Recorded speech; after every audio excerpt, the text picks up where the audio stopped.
Itatanong ko lang po, bakit po ba yung relihiyong bawat pumunta ka iba-iba? Yung Biblia po, bawat marinig mo, iba-iba po sa kanila. Halimbawa po sa inyo, makakapakinig ako.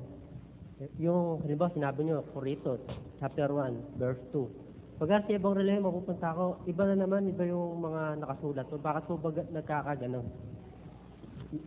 Siguro ibang translation ang ginagamit nila. Meron kasi ngayong mga translation ng Biblia, may mga salin ng Biblia na iniba eh. Dati kasi itong mga Bibliang ito, kagaya ho nitong ginagamit natin ito. No? Ito ay salin noong 1902. Ito ang kauna-unahang salin ng Bibliang Tagalog. Ngayon, nitong 1970s at saka 1980s, napakarami hong lumitaw ng mga salin sa Tagalog. Yung Magandang Balita Biblia, Biblia ng Sambayan ng Pilipino, Biblia, mga Tagalog version, ang dami ho eh. Iba-iba na ho ang sinasabi. Kaya nga ngayon yung paggamit ng iba-ibang Biblia, lalong nagparami ng mga relihiyon eh. Dahil ho lalong nagkaiba-iba paniniwala ng tao. Kasi kung gagamit po tayo ng Biblia, dapat sana yung mga Bibliang isinalin nung panahong una pa na hindi pa masyadong nililikot ng tao yung interpretasyon sa Biblia. Ngayon marami tayong tinatawag na Biblia, paraphrased version.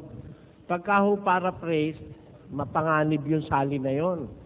Kasi po hindi nila ini-impleyo roon yung mga original na salitang ginamit, kundi pinapalitan nila ng mga salitang sa paniwala nila magaang maunawaan.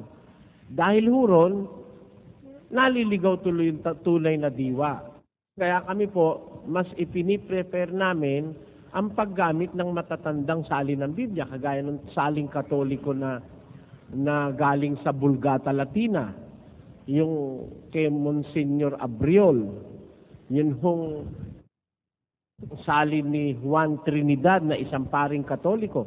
Matatandang salin yan kumpara sa mga bagong salin ngayon na pumapabor na dun sa maling paniniwala ng iba.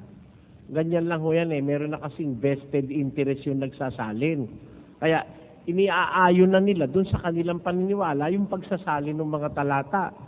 Diyan po yan ay warning ng Diyos yan eh, nung unang panahon eh.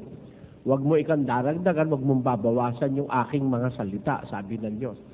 Kaya nga sinabi ng Diyos yun, alam ng Diyos may gagawa nun eh. At yan nga ang ginagawa ngayon ng iba. May bawas, may dagdag. Kaya po nagkakaiba-iba ngayon. Pero kung tayo magsusuri, pupunta tayo dun sa mga mas matatandang salin ng Biblia, yung kagaya po nung sa Griego, sa Ebreo, sa Latin, yun ho ang pinakamatatanda sa lahat eh. Hindi tayo basta maililigaw.